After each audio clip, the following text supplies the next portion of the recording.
முதல் மாநில மாநாட்டில் நம்ம கட்சியினுடைய கொள்கையை பத்தி எடுத்து சொன்ன அதுல ஒண்ணுதான் இயற்கை வள பாதுகாப்பு.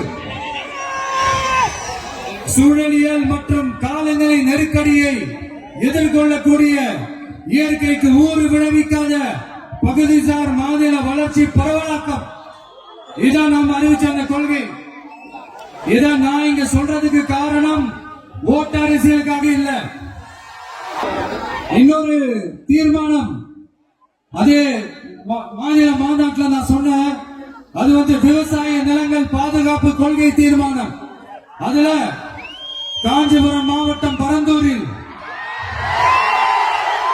1000க்கும் மேற்பட்ட ஏக்கர் பரப்பளவில் 13 நீர்நிலைகளை அடிச்சு சென்னையை நிரந்தரமாக வெள்ளக்காடாக்கும் திட்டத்தை ஒன்றிய மாநில அரசுகள் கைவிட வேண்டும்.